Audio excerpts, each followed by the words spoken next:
అంజయ్య గారు ముఖ్యమంత్రి అయినాక ఒక ఏడాది తర్వాతనేమో అప్పుడు అంజయ్య గారు దానికి ఫౌండేషన్ స్టోన్ వేసారు. ఫౌండేషన్ స్టోన్ వేస్తే ఇక అది మెల్లగా మెల్లగా తెలంగాణ ప్రాజెక్ట్ కదా, ఇప్పుడు పట్టుకుని లేడు, దాన్ని మాట్లాడడం లేదు, అయ్యలేదు, అవ్వలేదు, ఒక అనాథలాగా ఆ బ్యారేజ్ వరకు కట్టేశారు. దానికి కాలువలు లేవు, నీళ్ళు రావు, పొలాలు పారాయి, కృష్ణానది నీళ్ళు వస్తుంటాయి, గేట్ల ద్వారా పోతుంటాయి. ఎప్పటి వరకు ఈ తతంగం 2001లో గులాబీ జెండా ఎగిరేదాకా ఇదే తతంగం. ఇంకా విషాదం ఏంటంటే అప్పుడు ముఖ్యమంత్రి ఉన్న చంద్రబాబు నాయుడు ఆయన మహబూబ్నగర్ జిల్లాను దత్తత తీసుకున్నాడు. ఆయన దత్తతలో ఉండే చేసి నేను అడాప్ట్ చేసుకుంటున్నా ఈ కరువు జిల్లా, దీన్ని అది చేస్తా, ఇది చేస్తా, పొడి చేస్తా అని మాటలు చెప్పి ఇష్టం వచ్చినన్ని పునాదురాలు వేసిండు. కలవకుర్తి, మన్ను, మశాన్, రకరకాల పునాదురాలు వేసుకుంటూ పెట్టు. ఉద్యమ సందర్భంగా నేను చేసే ఉపన్యాసాలలో నేను మాట్లాడేది ఈ పునాదురాలన్నీ ఎందుకు మనకు పట్క ఏడుస్తానికా, చూస్తానికా, ఏం లాభము, ఈ రాళ్ళని కృష్ణానదిలో అడ్డమేస్తూ చెక్కడమని అయితే ఎదురా భయం అనేది నేను నవ్వేది, జనం సప్పట్లు కొట్టేది సభలలో నేను చెప్తుంటే. ఒక్క డ్రాప్ వాటర్ కూడా పొలాలు పారడానికి రాలేదు. తత్ఫలితం ఏంది? Net result. What was the net result? Palamuru జిల్లాలో ప్రతి తాలూకా కేంద్రం అంటే ప్రతి నియోజకవర్గ కేంద్రం నుంచి వలసలు పోవడానికి ప్రజలు ప్రతి బొంబాయి నుంచి bus, Narayanpet Bombay bus, Wanaparthy Bombay bus, ఇంచుమించు అన్ని తాలూకాల నుంచి బొంబాయికి డైరెక్ట్గా బస్సు. ఏం చేస్తారు? ప్రజలు పుట్ట చేత పట్టుకొని వలస పోవాలి, బతకపోవడు తప్ప ఇంకో గతి లేదు. జిల్లాకు జిల్లా మొత్తానికి మొత్తం 100% కృష్ణా బేసిన్లో ఉంటుంది. భయంకరమైన కరువు. చివరికి ఆ జిల్లాలో ఉండే అనేక మంది కవులు అనేక పాటలు రాసిండ్రు. ఆ గోరెటి వెంకన్న గారు అయితే పల్లె పల్లెలో పల్లెర్లు మొలిసే పాలమూరులోన అని చెప్పి పాట రాసి పాడిండు. ఆ పాట బాగా పాపులర్ సాంగ్ కూడా, తెలంగాణ ఉద్యమం పొడుగుతో కూడా భయంకరంగా మోగినటువంటి సాంగ్.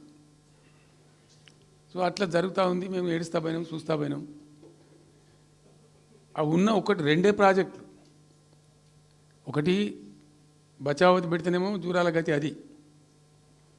అప్పుడు చంద్రబాబు నాయుడు గారి స్లోగన్ సమైక్య రాష్ట్రంలోనే సమగ్ర అభివృద్ధి. నేను ప్రథమ మహాసభకు పాలమూరు జిల్లాకు పోయినా, మహబూబ్నగర్ టౌన్లో పెట్టాం. పెద్ద భారీ మీటింగ్ జరిగింది, దాదాపు 70-80 వేల మంది వచ్చిండ్రు. ఆ మీటింగ్లో నాకు బాగా కోపం వచ్చి, ఏమయ్యా చంద్రబాబు నాయుడు, అప్పటికి ఏంటంటే కర్ణాటకకి కొంత ముంపు ప్రాంతం ఏమిటి, జూరాల ప్రాజెక్టులో ఏంటంటే కొద్ది ముంపు ప్రాంతం కర్ణాటక రాష్ట్రంలో ఉంటుంది. ఒక 13 కోట్ల రూపాయల వరకు కాంపెన్సేషన్ కట్టాల్సి ఉండే, కట్టడు, ₹1 కట్టడు. ఏమయ్యా చంద్రబాబు నాయుడు గారు, నువ్వు దత్తత తీసుకున్నావు, కథ తీసుకున్నావు, డైలాగులు చెప్తున్నావు, ఇక్కడ చచ్చిపోతాను జనము, బొంబాయికి వలసలు పోతుండ్రు. ఇటువంటి పరిస్థితులలో కూడా కర్ణాటకకు డబ్బులు కట్టడానికి డబ్బులు లేవా? ఇదేనా సమైక్య రాష్ట్రంలో సమగ్ర అభివృద్ధి అంటే? బట్టిగా బ్యారేజ్ ఆ గోడలక కట్టిన విడిచిపెట్టేది చూసి తమాషా పడన్నా అని చాలా తీవ్రమైన విమర్శలు చేశాను. మోకాళ్ళ మీద పరిగెత్తి కట్టిండి చంద్రబాబు నాయుడు. అప్పుడు ఆ కర్ణాటక చెల్లించాల్సిన కంపెన్సేషన్ ఏదైతుందో మోకాళ్ళ మీద ఉరికి నా దాడి తట్టుకోలేక కంటిన్యూగా పెట్టాను.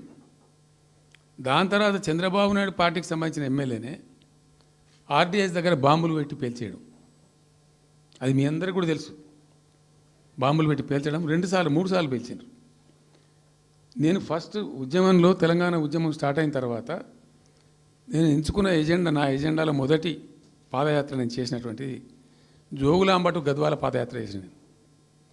ఈ అన్యాయం సంగతి ఏంది అని దాన్ని ప్రజలలో ఎండగట్టాలని చెప్పి, గవర్నమెంట్ కూడా ఒత్తిడి తేవాలని చెప్పి, ఎందుకు తెలంగాణ ఉద్యమం చేస్తున్నామనేది లోకానికి తెలియాలని చెప్పి నేను జోగులాంబ టు గద్వాల పాదయాత్ర చేసిన. దాన్ని మొత్తం అసలు కంప్లీట్ 80,000 ఎకరాలకు బారాల్సినటువంటి ఆ ఆర్డీఎస్ కెనాలు 15,000 ఎకరాలు, 10,000 ఎకరాలు, 20,000 ఎకరాలకు వచ్చింది, తగ్గిపోయింది. అడిగే నాతుడు లేడు. నేను అంతకు ముందే, పాదయాత్ర కన్నా ముందే స్వయంగా మేమందరం జిల్లా మహబూబ్నగర్ జిల్లా నాయకులు నేను కలిసి, ఆర్డీఎస్ హెడ్ వర్క్స్ ఎక్కడ ఉంటాయంటే కర్ణాటకలో ఉంటాయి, రాయచూరు దగ్గర. అక్కడ దాకా పోయి మొత్తం ఆశాంతం ఆ కాలువ పొడవుతో తిరిగి అర్థం చేసుకొని ఆ తర్వాతనే నేను గద్వాల టు మన ఆలంపూర్ టు గద్వాల పాదయాత్ర పెట్టినాం. తిరిగి దాన్ని ఎక్స్పోజ్ చేసినాం. అప్పుడు అక్కడ గొడవ చేస్తే మళ్ళీ అప్పుడు జూరాల లింక్ కెనాల్ను మొదలుపెట్టింది చంద్రబాబు నాయుడు.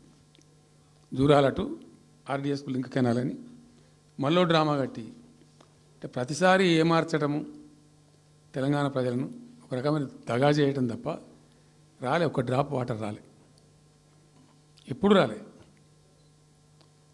సరే కొట్లాడుతూ పోయినాం, ప్రజలు బాగా కలిసి వచ్చిండ్రు, సందర్భం కలిసి వచ్చింది, తెలంగాణ అదృష్టం బాగుంది, తెలంగాణ రాష్ట్రం ఏర్పడింది. ఇదంతా కూడా మీకు అన్న ముందు జరిగిన చరిత్ర, ప్రతి ఒక్కరికి తెలిసిన చరిత్ర. ఇది ఏం కొత్త స్టోరీ కాదు, కల్పిత కథ కాదు, పుట్టించి చెప్పేది కాదు. పాలమూరు జిల్లా యొక్క దరిద్రం, ఆ దరిద్రంలోకి పాలమూరు నెట్టివేయబడ్డ పరిస్థితి. నేను అందుకే ఊకే మొత్తుకునేది కదా, తెలంగాణ వెనుకబడ్డ ప్రాంతం కాదు, వెనుక పడేయబడ్డ ప్రాంతం, వెనుకకు నెట్టివేయబడ్డ ప్రాంతం అని చాలాసార్లు చెప్పేది. నేను వందల ఉపన్యాసాల్లో చెప్పాను. అది ప్రూవ్ టు బి కరెక్ట్. దాని తర్వాత ఎక్కడి దాకా పోయిన పరిణామాలంటే పాలమూరు జిల్లాలో ఎండాకాలం వచ్చిందంటే గంజి కేంద్రాలు పెట్టేది.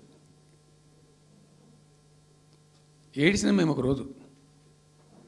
గంజి కేంద్రాలతోని పాలమూరు, ఎందుకంటే యువకులంతా పాపం వలస ఉన్న ముసలి వాళ్ళు చచ్చిపోడు, తిండి దొరకక దానికి గంజి కేంద్రాలు పెట్టి కమ్యూనిస్ట్ పార్టీలు వాళ్ళు వచ్చేది కొంత అడావుడు చేసి ప్రజలకు కొంత గంజి పోసే ప్రయత్నం.